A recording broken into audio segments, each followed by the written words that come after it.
Welcome to Secular ACA. I'm Bill.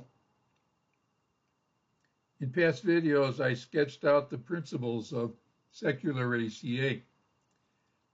I shared how those principles applied in my own successful recovery. One of my videos is about the Secular ACA formula for a successful recovery. If you watch that video, you'll see that the formula is W plus R1 equals R2. Check it out. In this video, I'll talk more about the principles shared by both standard and secular ACA. But this time I'll take a different perspective. That is, I'll discuss those principles in relation to what I call the circle of self-reflection, which you can see in my high-tech graphic. One of the primary aims of the ACA program, whether secular or standard, is to help people to engage in self-reflection. Self-reflection, in my usage, is when you think about your own inner self. For example, ACA has workbook exercises designed to get people to look inside themselves. One popular exercise is to write something with your non-dominant hand. This exercise can bring up feelings in a person that they had not experienced before. The experience of those new feelings is a form of self-reflection. Journaling is also very useful.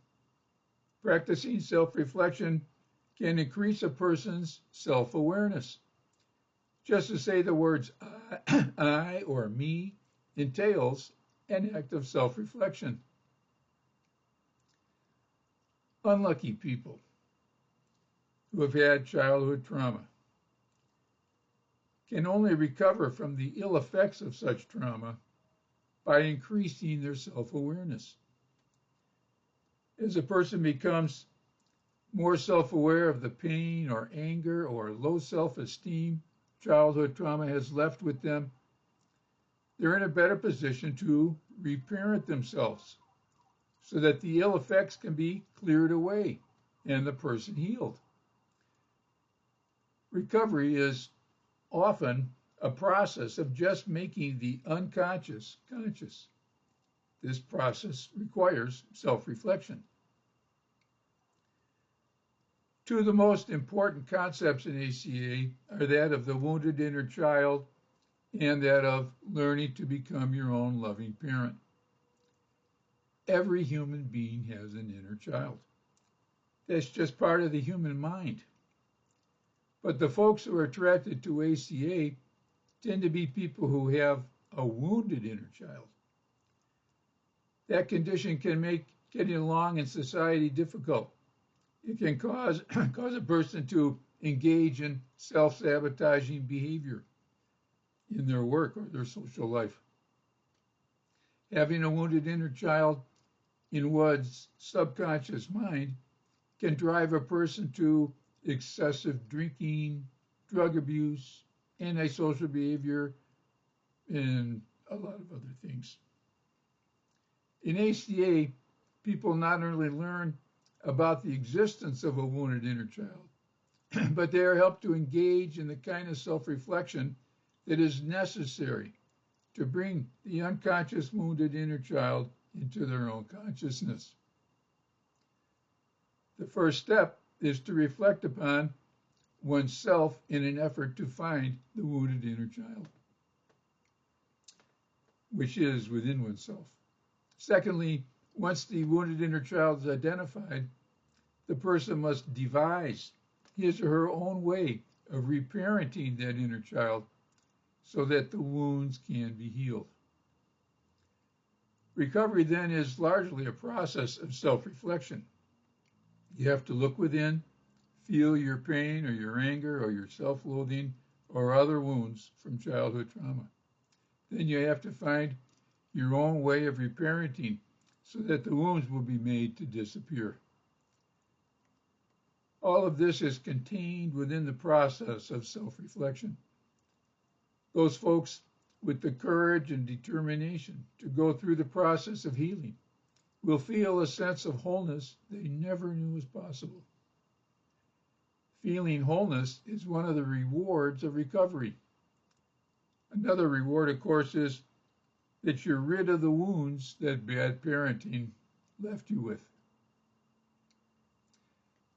The circle of self-reflection is what actually happens inside your mind when you're trying to heal yourself. It's me looking at me.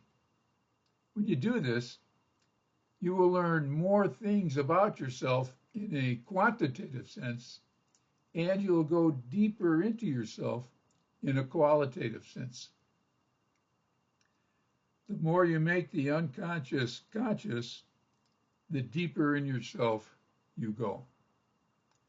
For all these reasons, then, the circle of self-reflection can be a guide for a person in recovery to follow. One of the great services that ACA offers humanity is the practice of going to meetings.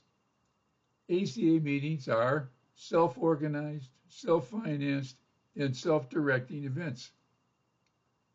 They offer an opportunity for people to get insight into how other folks with a wounded inner child are working the program. When one person shares about his or her experience, strengths, and hopes, it's an education for those who are listening. In this way, people can help each other to increase the clarity of their own self-understanding. Outsiders to ACA meetings with weak powers of observation say that such events are only the blind leading the blind. But successful meetings are an education for the empathy of the members and for their own self-understanding. For example, I was able to have success working the program mostly because I stayed on message. That is, if I found myself in meetings while sharing, straying away from self-reflection, I would bring myself back to it. If I wanted to share about something outside the circle that I knew then that I was engaged in a distraction, or that I was really trying to avoid looking at myself. For my recovery, I had to look at myself and never mind all the stuff outside myself. You can see when people are engaged in avoidance behavior. For example, when they tell stories about their cute new puppy, or when they talk about how great their last vacation was. When somebody starts talking about what a jerk their boss is, or about how difficult their marriage is, or how cold their sex partner is, then they're probably really telling you that they don't want to engage in self-reflection for whatever reason they may have. Also, lots of people can see in themselves various stages of their teenage years. This is talked about in standard ACA literature. But for me, this topic is a distraction. My wounded inner child was originally damaged well before puberty or my teenage years. Talking about your inner teen does entail some self-reflection. But if your problem is a wounded inner child, then teenage stuff is only a symptom and not the source of your problems. For me, then, the more I kept the focus on my inner child and not teenage problems or stuff outside of me, the more progress I made. I made a strong and persistent effort to stay within the circle of self-reflection, and it has paid off in healing my wounds and giving me a comforting feeling of wholeness. Finally, the more I continue to work the ACA program through self-reflection, the more I sense that I can go beyond recovery to an even higher level of self-awareness. There appears to me to be a condition of consciousness that I call pure self-reflection.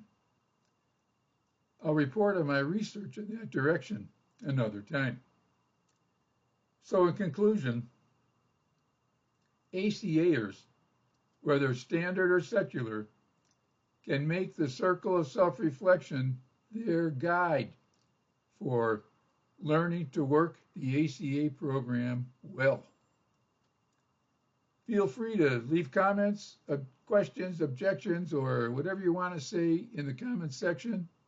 Send me an email if you want to comment privately. In future videos, I'll address the concerns raised in the comments, and I'll have more to say about what I've learned from practicing secular ACA. Please sock it to the like button and also subscribe. When the algorithm sees your approval, it'll show secular ACA videos to more YouTube users. For now, I'll close with the secular ACA Serenity affirmation. Today I seek the serenity to accept the people I cannot change, the courage to change the one I can, and the wisdom to know that one is me. Keep coming back. It works if you work it, and you're worth it.